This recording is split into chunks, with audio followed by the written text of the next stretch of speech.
할렐루야. 다 함께 조용하게 묵상하여 기도하시면서 6월 21일 주일 예배를 하나님께 드립니다.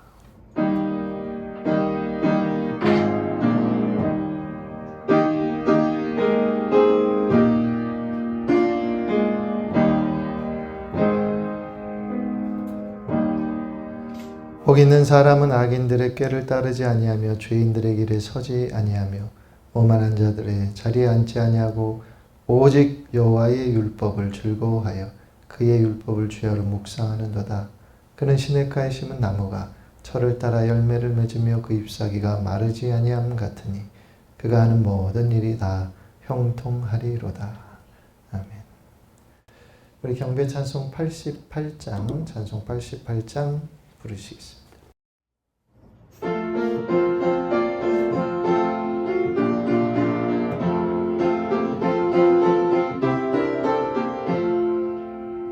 내 진정 사모하는 친구가 되신 구주 예수님은 아름다워라. 사랑 밑에 백합하여 빛나는 새벽 주님 영원할 길 아주 없도다. 내 맘이 아플 적에 그 위로 되시며 나 외로울 때 좋은 친구다. 주는 저 산 밑에 백합 빛나는 새벽별 이 땅 위에 매일 곳이 없도다.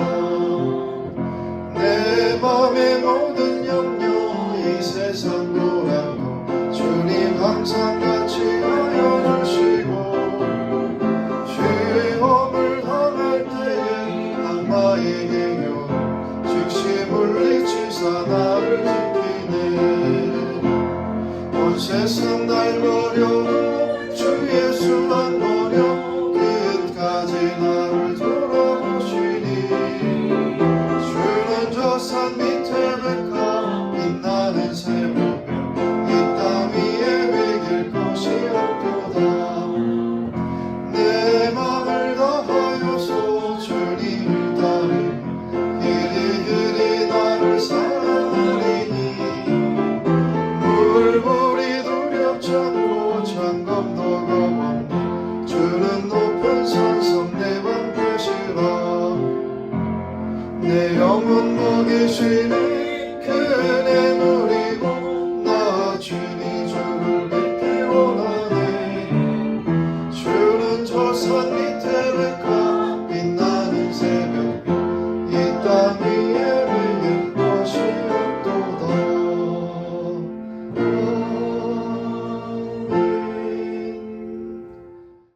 사도신경으로 우리의 신앙 고백을 하나님께 드립니다. 전능하사 천지를 만드신 하나님 아버지를 내가 믿사오며 그 외아들 우리 주 예수 그리스도를 믿사오니 이는 성령으로 잉태하사 동정녀 마리아에게 나시고 본디오 빌라도에게 고난을 받으사 십자가에 못 박혀 죽으시고 장사한 지 사흘 만에 죽은 자 가운데서 다시 살아나시며 하늘에 오르사 전능하신 하나님 우편에 앉아 계시다가 저리로서 산 자와 죽은 자를 심판하러 오시리라. 성령을 믿사오며 거룩한 공회와 성도가 서로 교통하는 것과 죄를 사하여 주시는 것과 몸이 다시 사는 것과 영원히 사는 것을 믿사옵나이다. 아멘. 성시교독 교독문 13번입니다. 시편 23편 함께 교독하십니다. 여호와는 나의 목자시니 내게 부족함이 없으리로다. 그가 나를 푸른 풀밭에 누이시며 쉴만한 물가로 인도하시는도다. 내 영혼을 소생시키시고 자기 이름을 위하여 내 길로 인도하시는도다. 내가 사망의 음침한 골짜기로 다닐지라도 해를 두려워하지 않을 것은 주께서 나와 함께 하시니라. 주의 지팡이와 막대기가 나를 안위하시나이다. 주께서 내 원수의 목전에서 내게 상을 차려주시고 기름을 내 머리에 부으셨으니 내 잔이 넘치나이다. 내 평생의 선하심과 인자하심이 반드시 나를 따르리니 내가 여호와의 집에 영원히 살리라. 아멘.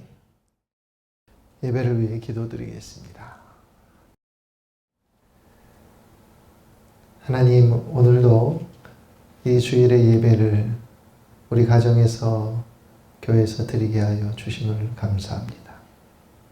여전히 코로나의 위협은 우리의 곁을 두르고 있으나 그 가운데서도 예배하고자 하는 우리의 마음을 지켜주시고 예배의 자리로 나오는 모든 교우들을 보호하여 주옵시고 하나님의 은혜 속에 살고자 믿음으로 다짐하는 어미교회 모든 성도들을 한 주간도 주님께서 강건하게 붙들어 주옵소서.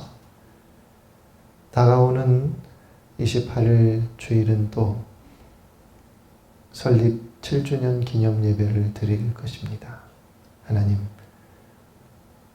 여러 다양한 행사들을 하지는 않으나 우리의 예배가 7년 전 오늘, 7년 전 이맘때를 생각하며 우리의 마음이 하나님께 다시 순전해지고 겸손해지고 또한 우리 심령이 가난해지기를 간절히 소망합니다. 주님, 지금까지 지켜와 주시고 보호해 주시고 인도해 주심에 감사하는 마음이 모든 교우들 마음속에 살아있게 하시고 하나님, 여러 다양한 어려움도 또 아픔도 있었으나 끝까지 교회와 성도들을 지켜주심에 감사를 드립니다. 부족함 없이 살아왔다고 고백할 수밖에 없습니다. 하나님의 도우심 없이는 우리가 여기까지 오지 못했으리라 고백합니다. 하나님께 먼저 감사드립니다. 그리고 교회와 또한 예배의 자리를 언제나 지켜준 모든 교인들을 주님이 기억해 주시옵고 하나님의 예배와 예배하신 은혜와 복을 각 가정에 꼭 허락하여 주시옵소서. 우리의 예배가 7년 전보다 더 성결해지고 또 진실해졌기를 바랍니다. 우리의 헌신이 7년 전보다 더 순수해졌기를 소망합니다. 우리의 믿음이 7년 전보다 더 깊고 커졌기를 하나님 바랍니다. 우리의 사랑의 수고가 7년 전보다 더 많아졌기를 하나님께 그렇게 칭찬받기를 소망합니다. 하나님, 우리 자신을 돌아보며 오늘의 믿음의 현주소가 어디에 있는지 우리가 알게 하여 주옵시고 하나님, 퇴보하지 않게 하시고 뒷걸음질하지 않게 하여 주옵시며 또한 제자리 걸음도 하지 않게 하시고 나아가고 성장할 수 있게 하시고 성숙하게 이룰 수 있도록 하나님, 우리를 손잡아 이끌어 주시옵소서. 비록 사망의 음침한 골짜기를 지날 때에라도 주님이 우리를 보호하시고 지켜주실 것을 믿고 신뢰하는 그 믿음으로 한 걸음 한 걸음 나아갈 때 이 교회를 통해서 하나님이 이루시고자 하는 일들을 분명히 이루어 주실 줄 믿습니다. 그 일에 쓰임받는 가정 되게 하시고 그렇게 쓰임받고자 헌신하는 그 가정들 위해 필요한 모든 것을 더하시는 하나님의 놀라우신 은총을 경험케 하여 주옵소서. 오늘도 하나님, 우리 교우들이 있는 자리에서 지켜주시고 특별히 아픈 분들이 있습니다. 병마와 씨름하는 교우들이 있습니다. 특별히 안수하시고 찾아가 주시고 위로하시고 치유하여 주옵소서. 우리 어린 생명들을 돌보시고 하나님, 정말 일상이 다 회복되지 못하여서 아직도 매일 학교에 등교하지 못합니다. 우리의 아이들이 하나님 그 일상을 회복하고 또 우리의 삶이 그 일상에 대한 감사와 또한 그 모든 은혜를 정말 깊이 회복할 수 있는 은총의 시간들을 우리에게 꼭 허락해 주셔서 하나님, 우리 모든 교우들이 이 시간을 기억하고 이 시간을 떠올릴 때마다 하나님 앞에 늘 감사하며 살아가는 그런 마음의 고백들을 꼭 갖고 살아가게 도와주옵시고 하나님, 우리가 지난 모든 시간들을 돌아보면서 또 오늘의 언젠가는 오늘이 과거가 될 터인데 그 시간들을 돌아볼 때 하나님 정말 감사합니다. 주의 은혜였습니다. 고백할 수 있도록 인도해 주옵소서. 예배를 돕는 손길들을 기억하여 주시고 그 가운데 함께 하시며 그 기도에 응답해 주옵소서. 오늘 모든 예배자의 마음에 주의 위로와 크신 평안이 함께하기를 간절히 소망하고 드려지는 예물 축복하시고 예물 하나하나 쓰여지는 곳마다 구원의 은혜가 있게 하여 주옵소서. 예수 그리스도의 이름으로 간절히 기도드리옵나이다.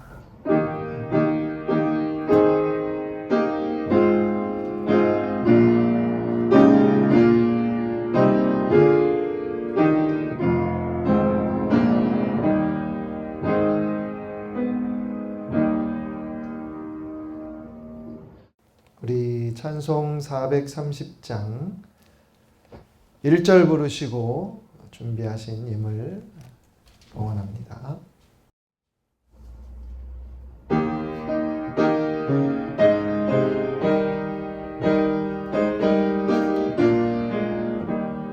주와 같이 길 가는 것 즐거운 일 아닌가. 우리 주님 걸어가신 발자취를 밟겠네. 한 걸음 한 걸음 주 예수와 함께 날마다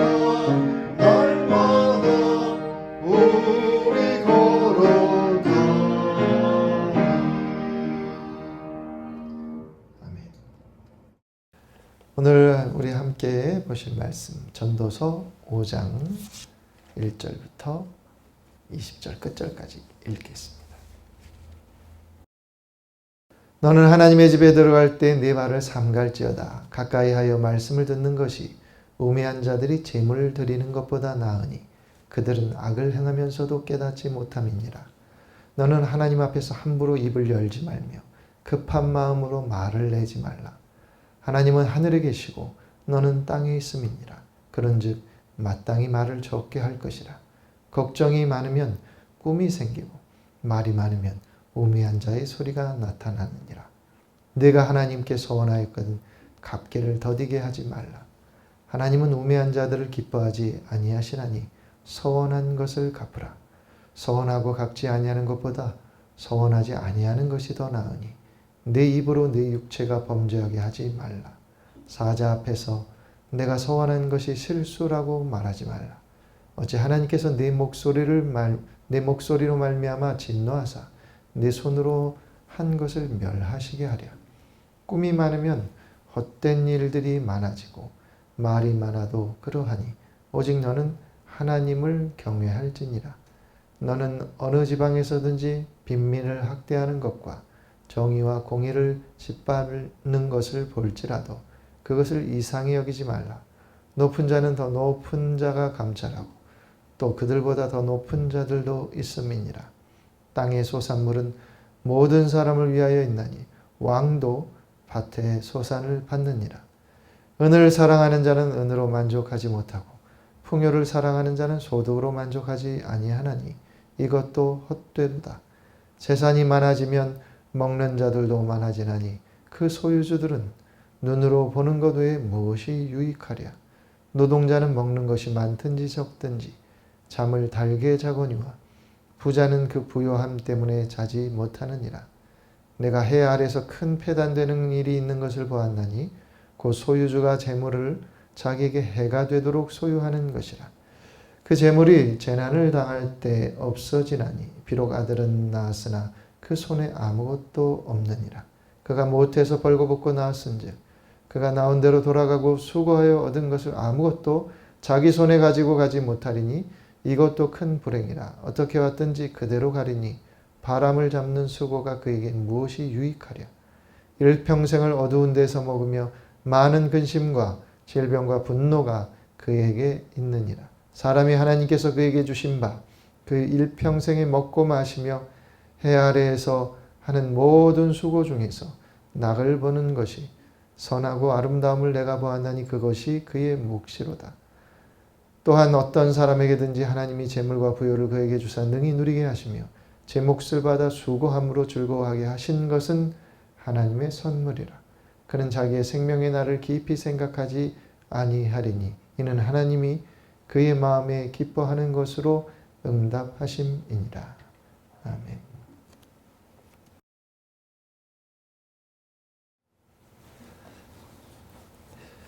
할렐루야. 오늘도 예배를 드리는 여러분 모든 가정에 주님의 은혜가 함께하기를 간절히 축원합니다. 오늘은 전도서 5장을 다 읽었습니다. 전도서 5장을 나무 하나하나 말씀 하나하나 이렇게 보지 않고 좀 떨어져서 숲으로 보면 숲을 바라보듯 전체를 보면 4개의 단락으로 나누어져 있음을 우리가 알 수 있게 되는데, 첫 단락은 1절부터 7절까지죠. 하나님의 집에 들어가는 사람들에게 주시는 말씀.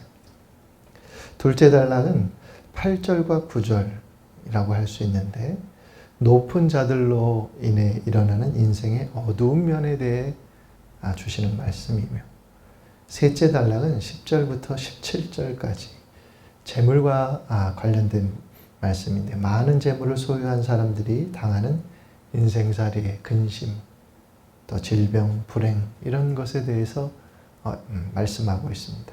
그리고 18절부터 20절 마지막 단락은 하나님이 사람들에게 주신 선물, 그것이 무엇인가에 대해서 짧게 말씀을 전하고 있습니다. 오늘 첫 단락 첫머리에 이런 말씀이 나오죠. 너는 하나님의 집에 들어갈 때 내 발을 삼갈지어다. 이렇게 말씀합니다. 원문상으로는 내 발을 지켜라, 준수하라, 보호하라, 이런 의미로 읽을 수도 있습니다. 우리가 하나님의 명령을 지켜라 할 때, 우리 신명기 읽을 때 샤마르라고 하는 단어 배운 적이 있는데 바로 그 단어입니다. 지키다, 준수하다, 보호하다, 돌보다 이런 여러 가지 의미를 갖고 있는데, 새번역에서는 조심하다라고 하는 의미로도 이렇게 번역을 했습니다. 내 발을 삼갈지어다 하는 말씀을 읽다 보니까 출애굽기 3장에 모세와 하나님의 만남 속에 이루어진 대화 떠오릅니다. 모세를 만나신 하나님, 불타는 떨기나무 가운데서 모세를 향해 이렇게 말씀하시죠. 내가 선 곳은 거룩한 땅이니 내 발에서 신을 벗으라. 이렇게 말씀합니다. 이 말씀과도 연상이 되는 구절입니다. 하나님의 집에 들어가는 사람은 누구나 다 신을 벗어야 합니다. 신을 벗는다고 하는 것은 먼저는 자신의 권리, 자신의 주장, 이것을 내려놓는다는 의미가 있습니다. 우리가 룻기에 보면 계대결혼법에 관한 구체적인 사례를 볼 수 있는데, 계대결혼법에서 자신의 차례, 자신이 한 여인을 감당해야 할 순서가 됐을 때, 아이를 낳지 못한 여인이 남편이 죽고 홀로 되었을 때 그 여인을 통해서 죽은이의 후사를 남기고 죽은이의 가문을, 유산을, 기업을 이어갈 수 있게 하는 그 계대결혼법에서 자신의 차례가 임하여도 내 권리, 내 권한 내려놓겠습니다. 이거 감당하지 않겠습니다. 할 때 신을 벗어 던지는 그런 모습이 나오죠. 내 주장, 내 권한, 내 생각 내려놓아야 사실 하나님의 말씀이 들리기 때문에 어떻게 보면 하나님의 집에 들어가는 사람은 내 발을 삼가야 한다 라고 하는 말씀이 그런 의미로도 우리가 이해할 수 있을 것 같습니다. 여러분, 다른 생각이 꽉 차 있고 내 주장이 확고할 때에는 다른 사람이 어떻게 얘기든 그 소리가 들어오지 않아요. 받아들이지 않습니다. 하나님이 말씀하실 때, 우리가 하나님의 집에 들어갈 때는 하나님의 말씀을 듣기 위해 가는데, 하나님의 말씀을 듣기 위해서는 내 생각이 내려놓아져야죠. 그렇지 않으면 하나님의 말씀이 내 귀에, 내 마음에 들리지도 울리지도 않게 됩니다. 두 번째, 신을 벗는다고 하는 것은 부정함을 벗는 행동입니다. 거룩한 곳에 서는 자, 그 사람은 자신의 죄인됨을 고백하는 사람이죠. 하나님의 거룩하심을 깨닫고 자신의 부정함을 바라본 사람. 그래서 신을 벗습니다. 신을 벗으라고 하는 요구는 어쩌면 그런 요구이기도 한 것이죠. 내 발에서 신을 벗으라. 네가 선 곳은 거룩한 땅이다. 하나님 앞에 섰을 때는 부정함을 버려야 하는 거예요. 거룩하신 분 앞에 서야 하니까.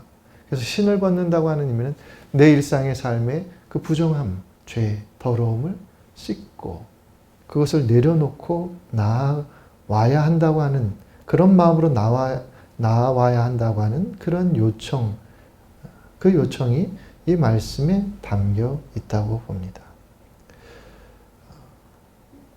예수님을 처음 만났을 때 베드로가 한 고백도 있죠.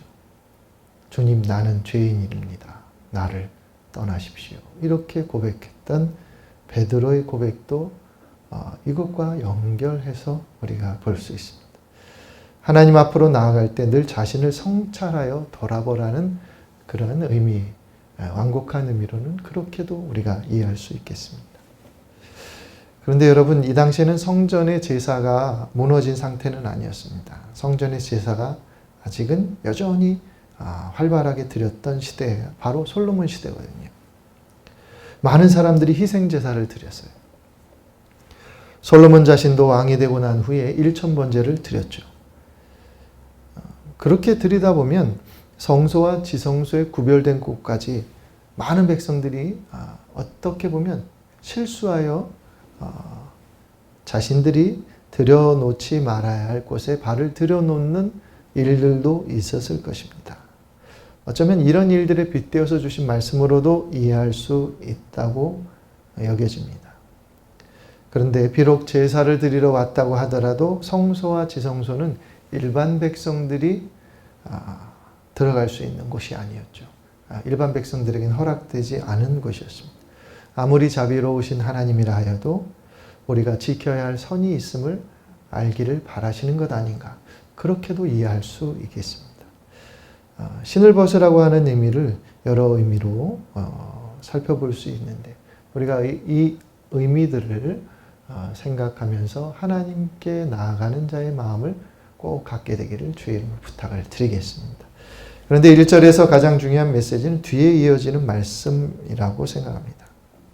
그 시대에 제사를 드렸던 사람들 사이에 은연중에 내가 제사를 드렸으니 다 되었지, 할 일은 했지, 내 의무 잘 감당했지, 예배 드렸으면 됐지라고 하는 생각이 있었던 것 같습니다.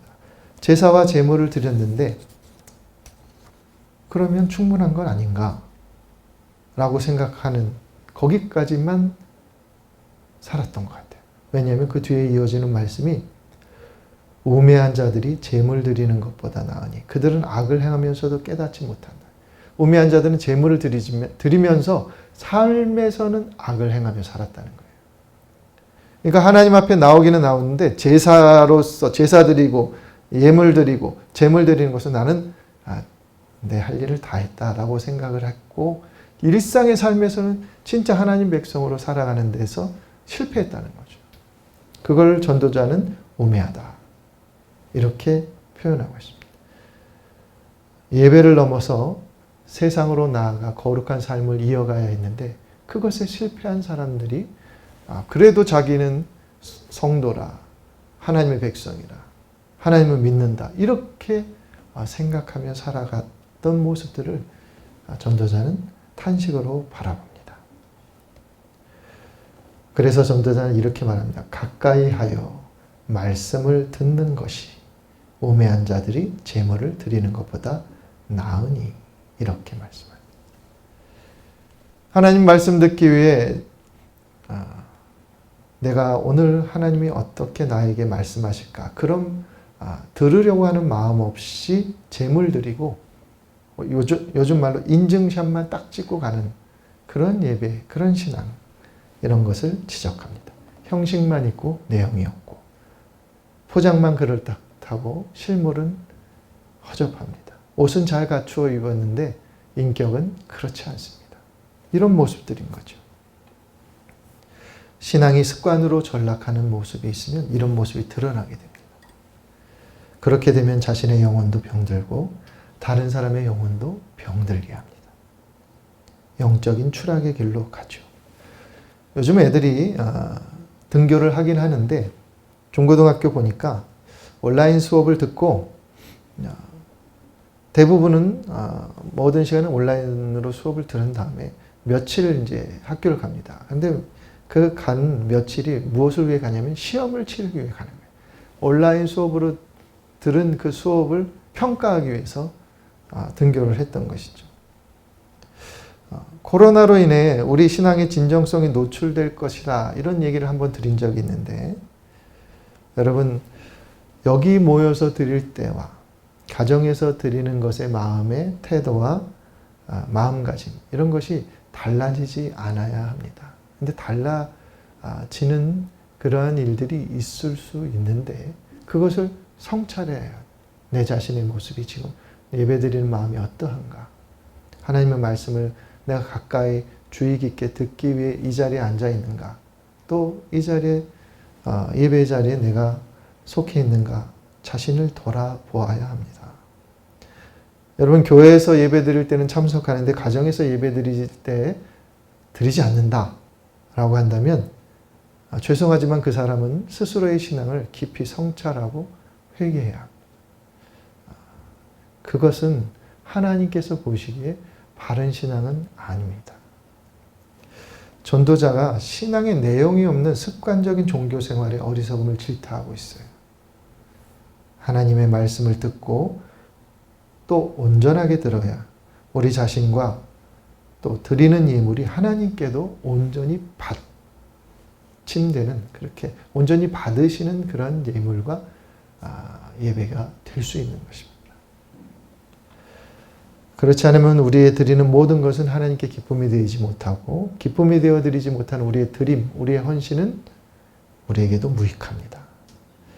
이곳 교회는 하나님의 말씀이 들려져야 하는 곳이 되어야 하고, 여러분 들어야 하는 마음을, 들으려고 하는 마음을 갖고 이 자리에 앉아 계셔야 합니다. 여기서 하나님의 말씀이 들려지기를 주님의 이름으로 간곡히 축원합니다. 여러분의 귓가에, 저의 귓가에, 우리의 마음에 우리 하나님의 말씀이 울려야 거기서 예배가 살아나게 될 줄 믿습니다. 우리가 표로 영적 감동이 있는 예배 아무리 써붙여도, 살아있는 예배, 영과 진리로 드리는 예배라고 아무리 구호나 표어를 써붙여도 정말 우리 마음이 들으려고 하는 그런 마음이, 가까이의 말씀을 들으려고 하는 자세가 없으면 그것은 아무런 의미가 없는 구호가 되는 것이죠. 교회에서는 말하는 것보다 듣는 것이 풍성해져야 교회가 살아납니다.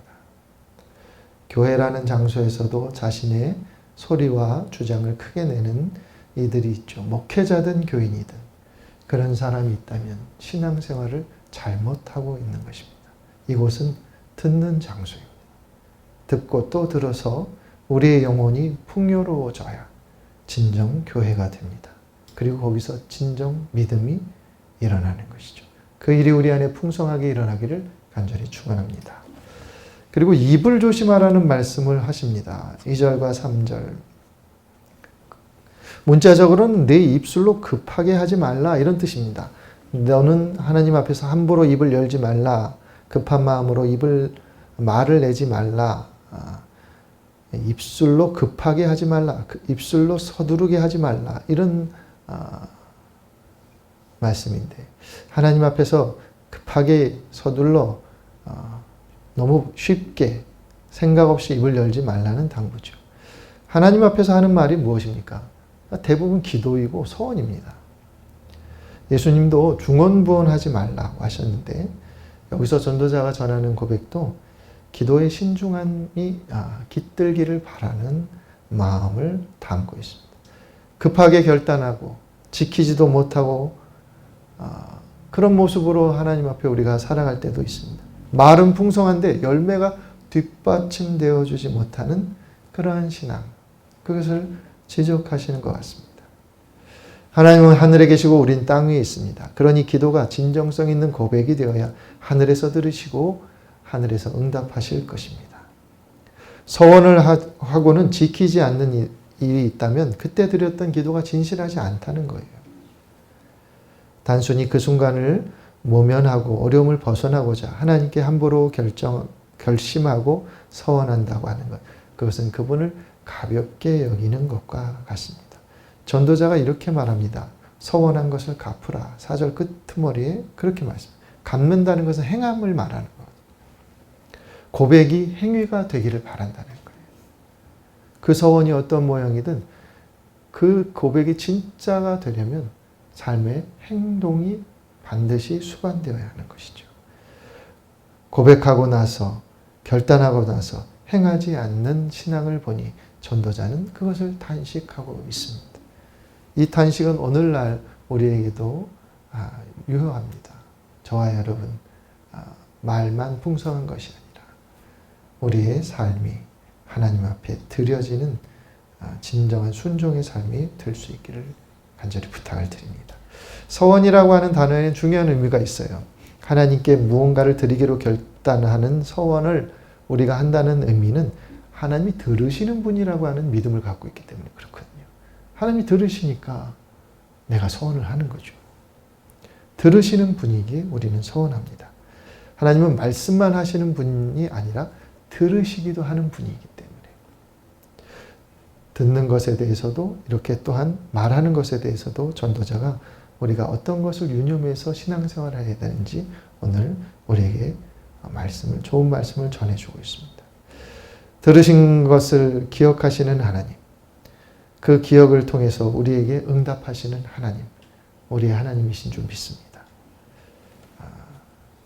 대신 하나님께 드린 모든 고백과 헌신이 여러분에게 삶의 그대로 열매로 나타나기를 간절히 부탁을 드립니다. 자, 두 번째 단락은 높은 자에 의해서 일어나는 악한 일들에 대해 탄식하는 장면이거든요. 8절 9절의 말씀인데 전도자가 이렇게 말합니다. 그런 일들이 일어난다고 해서 높은 사람들에 의해서 악한 일들이 일어난다고 해서 놀라지 말아라. 이상하게 여기지 말아라. 이렇게 말씀하는데 그 다음에 이렇게 말씀하죠. 높은 자는 그 더 높은 자가 감찰하고. 감찰한다고 하는 것은 샅샅이 판다 이런 의미입니다. 다 살펴본다는 거예요. 이 말씀은 그런 불의한 일들을 행하는 높은 자들을 봐도 그냥 무관심하게 뭐 어디나 일어나는 일이지 이렇게 넘기라고는 의미는 아닙니다. 높은 자에 대한 경고를 하고 있는 거예요. 이 말씀의 본래의 의미는 내 위에 더 높은 분이 너를 감찰하고 있다는 것을 기억하라는 거예요. 그분이 너를 치료할 것이라는 것을 알고 있어라. 이런 말씀인 것이죠. 지위가 높다는 것은 할 수 있는 일이 크고 많다는 의미입니다. 그런데 누리고 부리는 일에 집중하게 되면 이런 불의한 일들이 일어나게 되죠.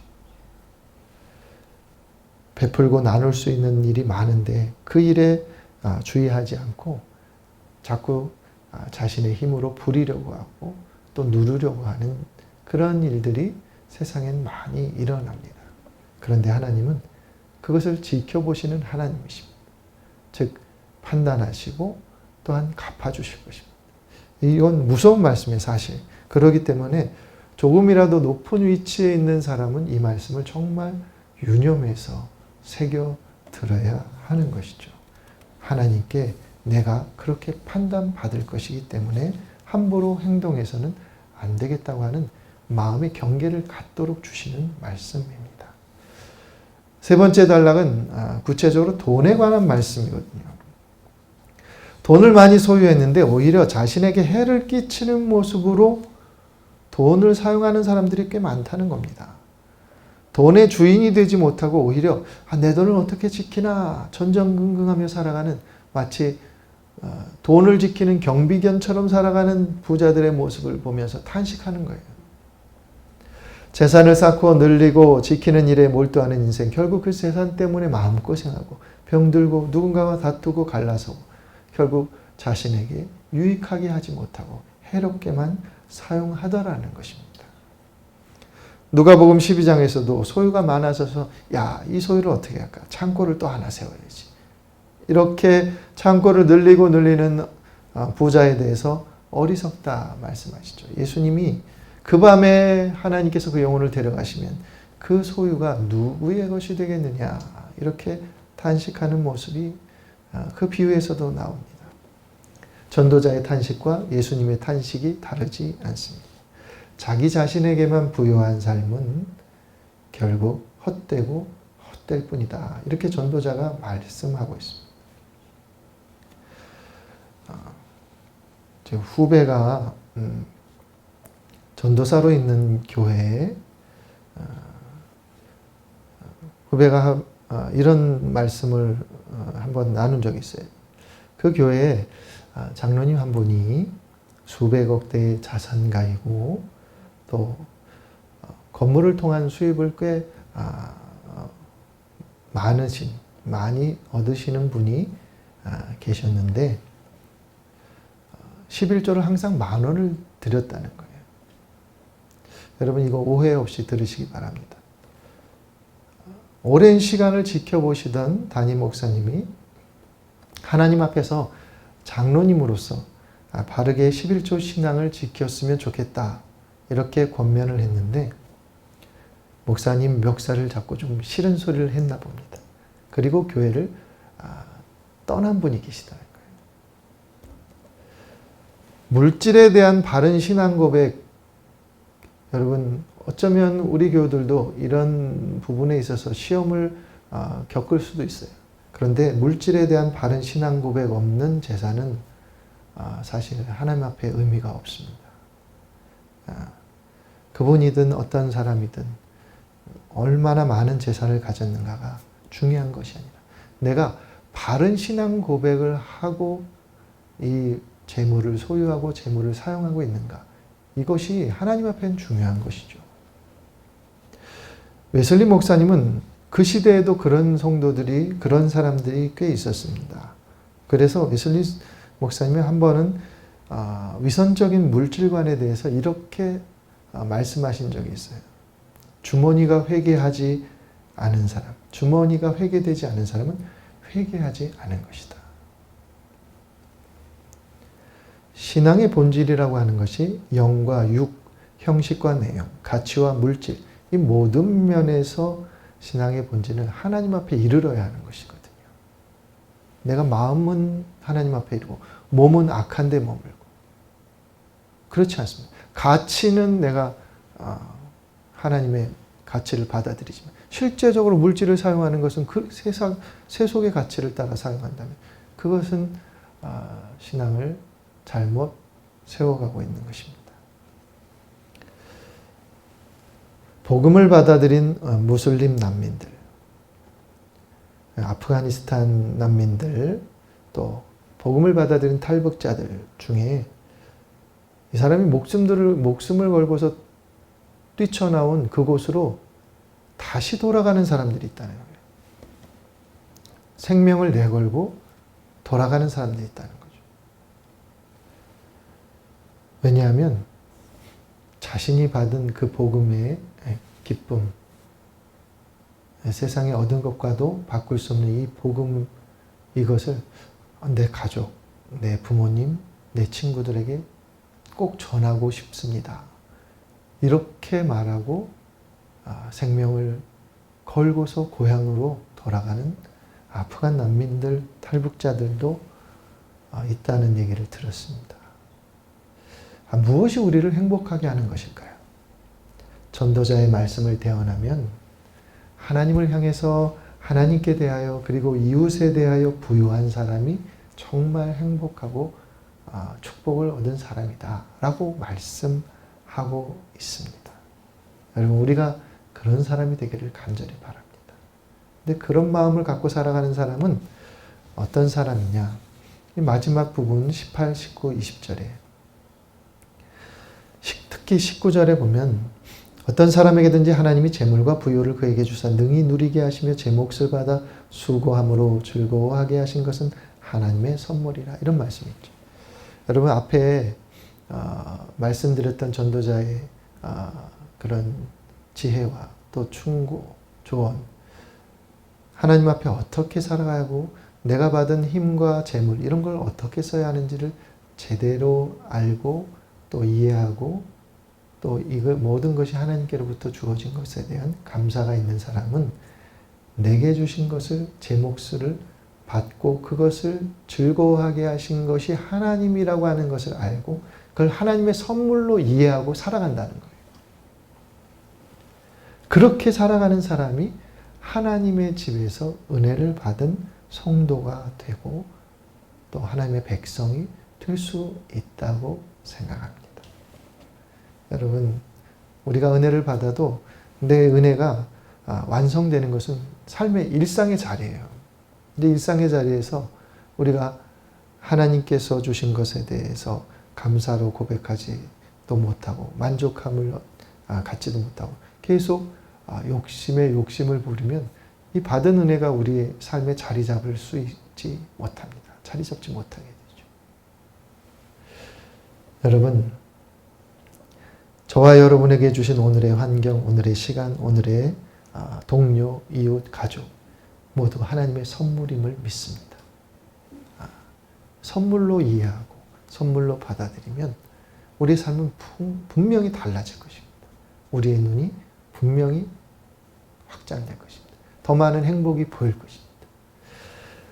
오늘 하나님께서 전도자를 통해서 자기에게 주신 삶에 만족할 줄 알고 주신 것을 하나님께든 이웃에게든 나누고 베풀며 살아가는 사람은 일상의 모든 삶이 선물이 될 것이라고 가르쳐 주고 계신데 저와 여러분 그런 선물로서의 인생을 누리고 살아갈 수 있기를 주의 이름으로 부탁을 드립니다.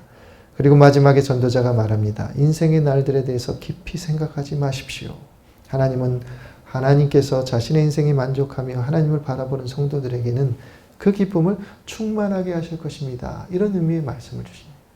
이 말씀의 약속을 믿고 여러분 오늘도 주신 모든 것에 감사하고 하나님을 경외하고 이웃을 사랑하고 또한 내 삶을 나누는 삶으로 그렇게 발걸음 옮겨가는 저와 여러분 되기를 주의 이름으로 간절히 축원합니다.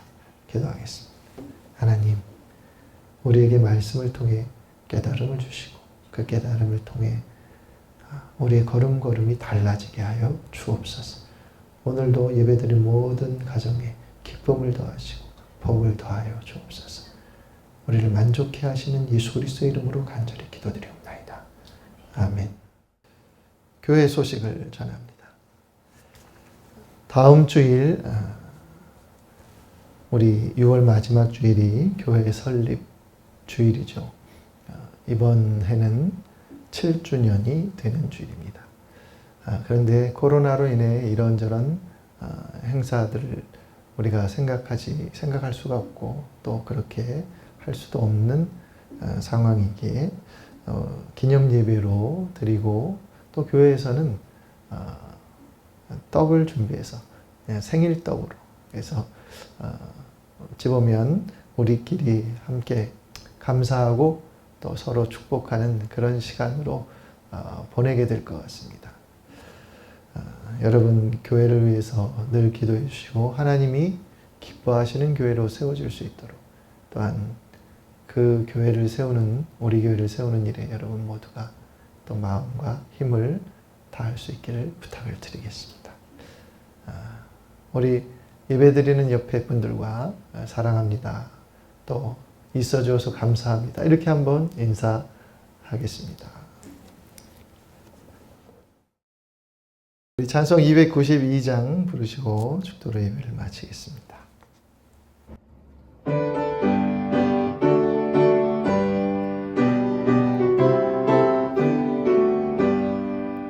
주 없이 살 수 없네 위인의 구주여 그 귀한 보배 피로 날 구속하소서 구주의 사랑으로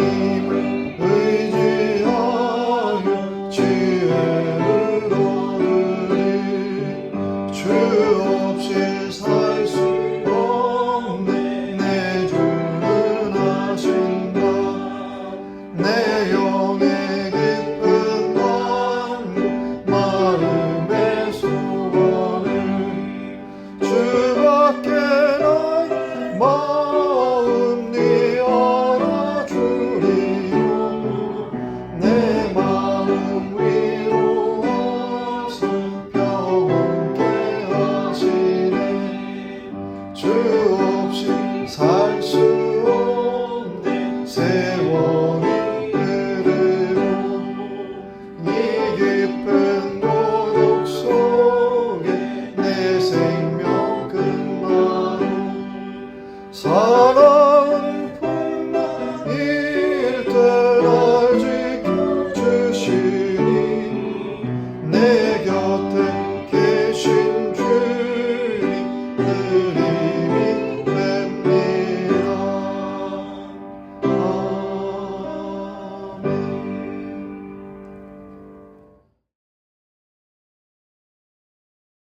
기도하겠습니다.